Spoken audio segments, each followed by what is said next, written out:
coming up on Network Africa.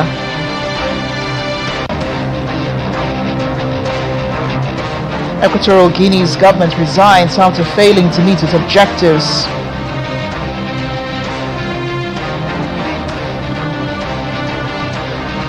Anti-immigration protesters in South Africa demand tougher action on irregular migration. Plus,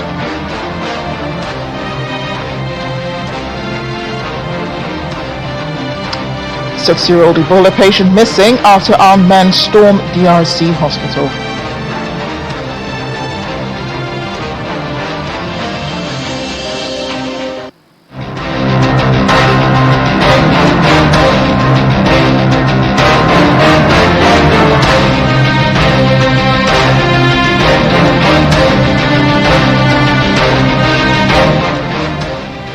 Thanks for joining us this half hour. I'm Amarachi Ubani. We begin with political developments in Equatorial Guinea, where the government has resigned after failing to meet its objectives.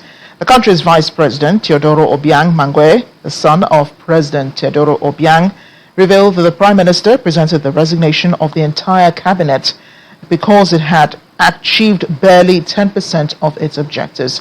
While the Vice President did not specify those targets, a statement from the ruling party noted that the President found the government had fostered corruption and failed to diversify the economy.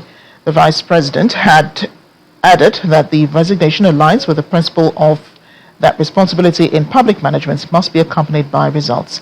President Obiang is the world's longest-serving leader. He's ruled the oil-rich West African nation with a tight grip since 1979, frequently appointing family members to key government roles. We'll turn into South Africa now, where a deadline set by anti-immigration protesters looms for undocumented foreigners to leave the country following a recent wave of anti-immigrant unrest. Displaced Malawians are now being moved from a temporary shelter in Durban, with some migrants choosing to return home amid growing fears for their safety. In recent weeks, demonstrators armed with sticks, whips, and shields have marched through local communities, demanding that all undocumented foreign nationals depart by June 30. These demonstrations have severely heightened anxiety across immigrant communities, with many residents stating they no longer feel safe in the country. Meanwhile, in Cape Town, anti-immigration protesters are demanding tougher action on undocumented migration in the country. The demonstrations come as South Africa marked Youth Day on Tuesday, an annual public holiday commemorating the 1976 Soweto uprising, with protesters echoing sentiments that law enforcement officers who accept bribes are also criminals. The Soweto uprising began on June 16, 1976, when thousands of black students protested against oppressive apartheid education laws. This year's anniversary comes amid highly charged domestic debate over undocumented migration, ahead of an unofficial June 30 deadline set by anti-immigration groups calling for undocumented foreigners to leave the country.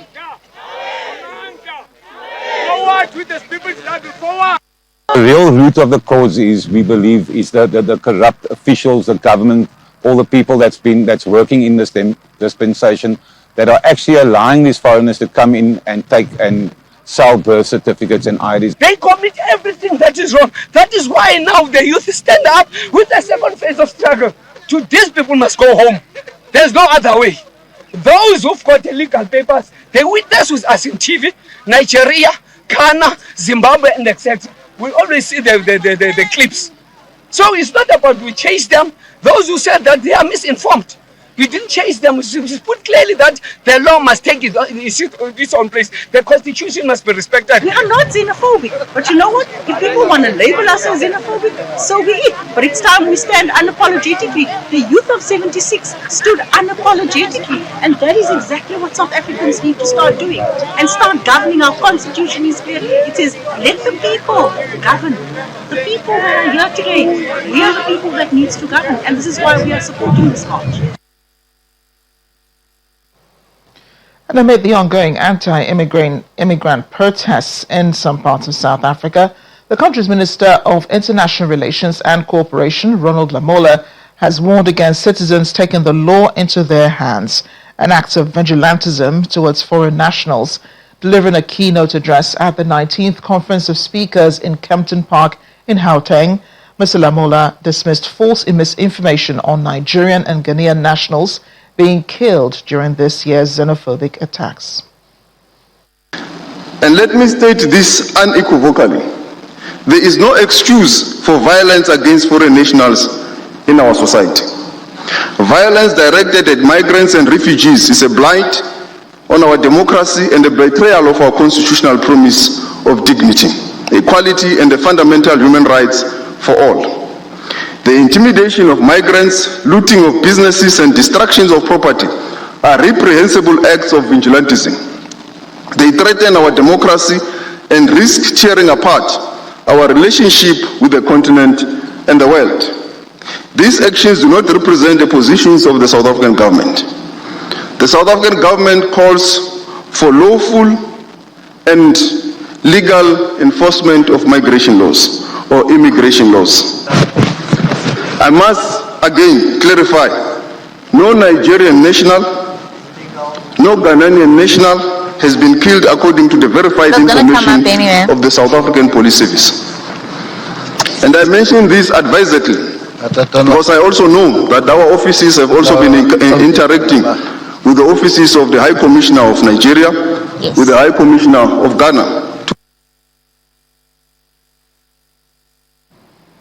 Let's bring in our South Africa correspondent, Innocent Samosa, now to discuss this. Innocent, I mean, it's still heartbreaking, when you hear some of the comments by these protesters saying, foreigners should go home. I don't see this much energy, when it comes to foreigners of other races. For example, those who are more Caucasian looking than those who are African looking. I don't see much energy, directed towards them leaving the country. Indeed, Amarachi, greetings to you and our viewers at home. It's quite disappointing. I mean, you and I have spoken about this on this platform, that the problem is that I've not seen Chinese, I've not seen Indians or white people being asked to present their documents. And when these people are asked, the leadership of this march and march, when they're asked to say, why are you targeting black people? This looks like black on black violence. Why is that you are scared of these other races? And they says, no, these other races are not a problem. Problem is black people. So it's quite disappointing. But I'm glad that at least the government is saying something about this but little action, I must say. But at least they are saying something about it, that it's not allowed for people to take the laws in their own hands, Amarachi. Yeah, but the people are still taking the law into their hands. They have set a June 30 deadline, for foreign nationals, might I say African foreign nationals, to leave South Africa. And we see this happen, over the years, this anger towards black Africans. Is it perhaps true that, South Africans are, probably these black Africans mirror, what it is that South Africans do not have, in them? The will to do just about anything to make sure that they survive somewhere. Ideally, you don't see many South Africans in other countries where they're also law-abiding. We do have them here in Nigeria. Very law-abiding people, just as you have law-abiding people in South Africa. So what are we going to do about this June 30 deadline? What is the government saying about it? Well, President Ramaphosa, in his address, he said that no people, the government will not allow lawlessness, but he has not said anything much about what's going to happen on the 30th of June. I mean, people right now, the Malawans who are camping at Sherwood in Durban, some of them, of course, they left their homes because, where they're renting, they were afraid that the landlord will tell them that they should leave. And some, of course, are now unemployed because the employer asked them to present valid papers and the papers were not in order. So we do not know what's going to happen on the 30th of this deadline that these people are talking about. And it's quite disappointing, I must say, from the presidency, the fact that this has been on social media for quite some time. People have been saying that this is a problem. What is the government saying? But it does seem as though President Ramaphosa just rehearsed the old policies of migration to say that will not allow. But what are you doing as a government, as being active, not just being proactive, but active on the ground? What is it that you're doing as a government? Because this is I mean, many foreigners are scared that this 30th of June might be a problem, and they're saying that they're not going, the leaders of this March to March, they're saying that they're not going to condone vigilantism and looting of shops. But you cannot guarantee that, because I mean, why are you giving people deadlines to leave the country when you're not law enforcement? So that is the problem. Yes, indeed it is. And unfortunately, social media is, filled with all of these, false messaging about people taking jobs, taking opportunities, and so on. I know that there is a group in South Africa that, is speaking up against, these protests, who are against some of these rhetoric that's going on. Well, how loud are their voices, and where exactly are they heard? Yeah, they are very loud, I must say. One of them is the Economic Freedom Fighters, the president of the Julius Malema, who has come out clean to say that there's no need for you to terrorize and abuse our African brothers, because they're not the problem in the country. The problem is the system of the country. The problem, they are not the cause for the unemployment in the country. The economy has not been growing. So you cannot allow people to, contribute to the economy when the economy has not been doing, when government has not create a conducive environment for private sector to flourish and employ people. So now you are misdirecting the anger. That's what Julius Malema is saying, that you are misdirecting the anger to foreign nationals whom are not a problem. I mean, these people, like I said earlier, that these are people who have salons, who are running their own workshop, panel beating, they are selling cars, they've got their own businesses, legitimate business, and employing locals. But now you're saying that they must go. I'm glad that at least in Parliament we've got a political party like the Economic Freedom Fighters to say that these people, the foreigners, are essentially not a problem. The problem is the system in the country. Some of them, of course, they do want to stay in the country and continue to contribute to the GDP of the country. But the systems, Home Affairs, is simply not allowing them to do what they're supposed to do. So hence you are finding these challenges that we're seeing. In fact, when you look at the issue in Durban, Amarachi, before I bring it back to you, now they're running a dual process where there's repatriation and deportation. Now, the repatriation, of course, you would know that Malawi was supposed to actually fund that repatriation process, but now they could not do that. So government had to say now we're deporting people. Then, but before they deport the people, I mean, we know that Migration Act in South Africa, these people have to appear in court to process them and make sure that they're deported. But now, in Durban, there was that misunderstanding between law enforcement as they see people being transported with the Home Affairs cars. So they thought that these people are being arrested and they are going to actually to be confirmed to be deported outside of the country. So it is a challenge. It is a problem when you look at not only in business, but when you look at artists as well. Arts and culture. Some artists had to be cancelled.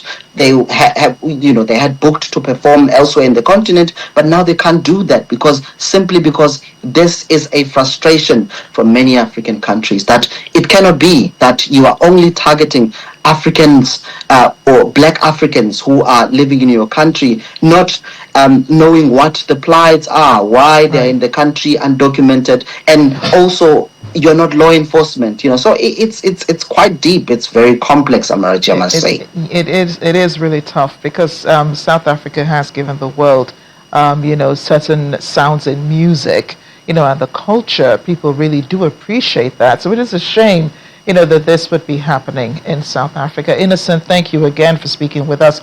We know that there are more protests planned either during this week or next week, and you'll be covering them, so please be careful and do join us again with the updates. All right. Thank you so much, Amarachi. We're off on a break now on Network Africa. Still ahead.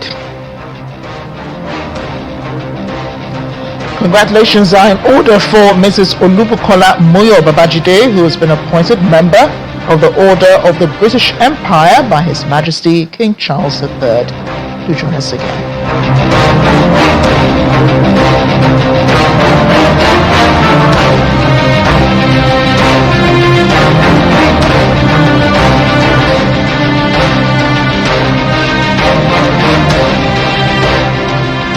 Welcome back. Away from South Africa, Tunisian authorities have repatriated nearly 100 sub-Saharan African migrants under a voluntary return initiative that has involved almost 5,000 people over the past year.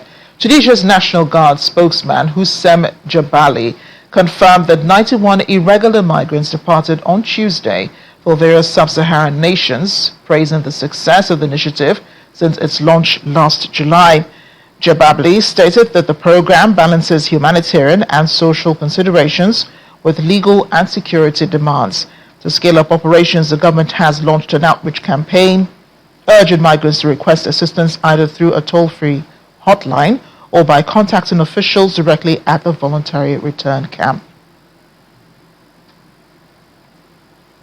Senegalese fans are voicing deep anger and disappointment after being denied U.S. visas for the 2026 FIFA World Cup, saying the decision has kept them away from the sport's biggest stage. Supporters groups say the refusals affected ordinary fans, officials from the Senegalese Football Federation, and members of the National Supporters Committee, also known as the 12th Lion. Meanwhile, U.S. officials maintain visa applications are reviewed on a case-by-case basis and undergo strict vetting under U.S. law.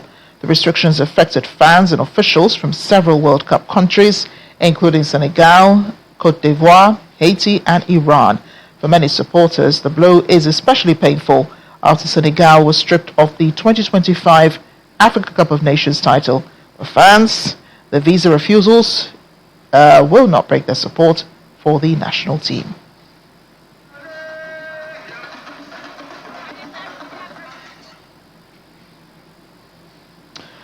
Well, in the Democratic Republic of Congo, 6 Ebola survivors have been discharged from the Rampara Treatment Center, offering a rare moment of hope as healthcare workers continue efforts to contain an Ebola outbreak that has affected several communities across the region.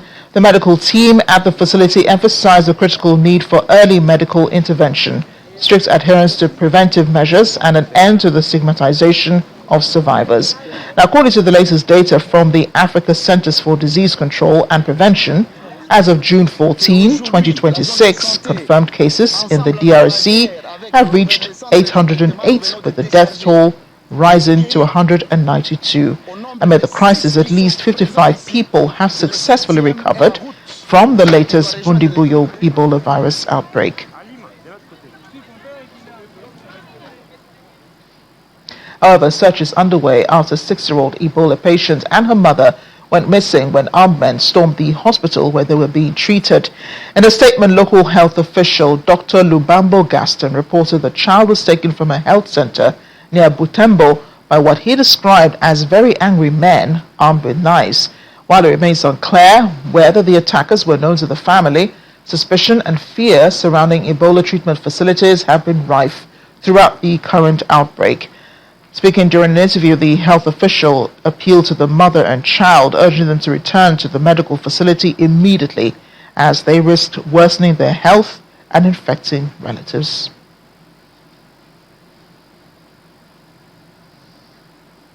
African scientists are calling for greater control over code, data, and infrastructure shaping the continent's digital future, warning that the global south cannot rely indefinitely on Western-built technology.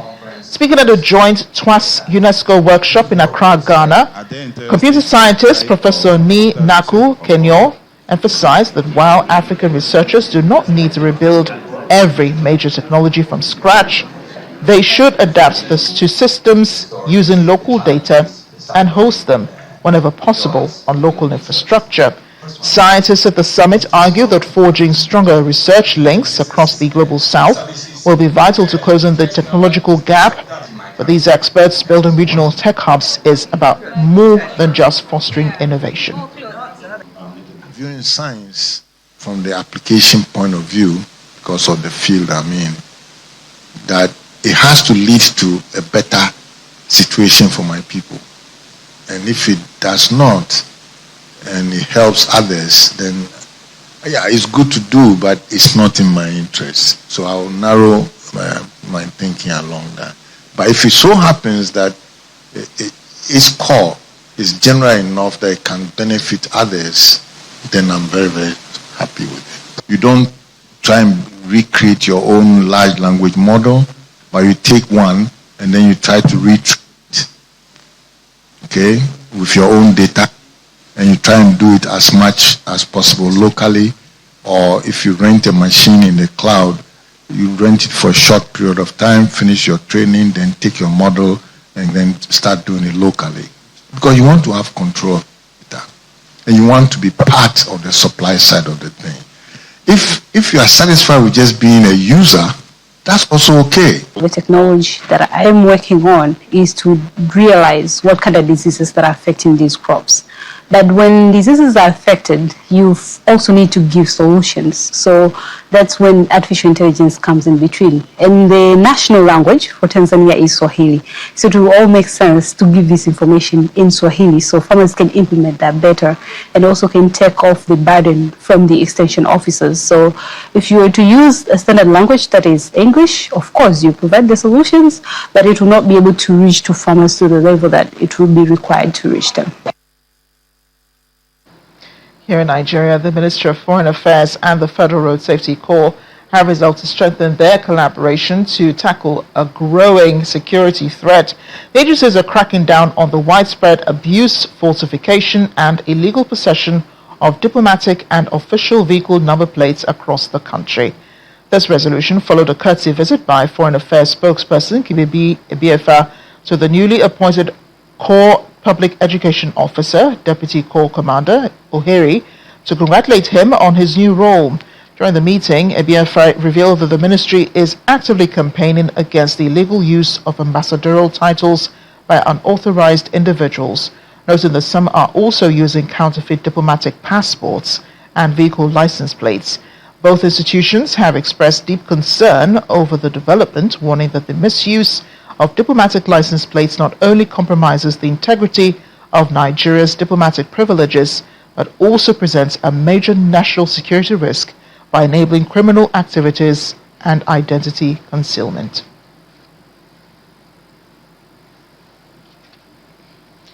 And as we end the program, did you know that Tunisia is home to Africa's oldest synagogue? The ancient El Griba synagogue, located on the island of Jebba, is believed to be more than 2,000 years old and remains one of the world's most important Jewish pilgrimage sites.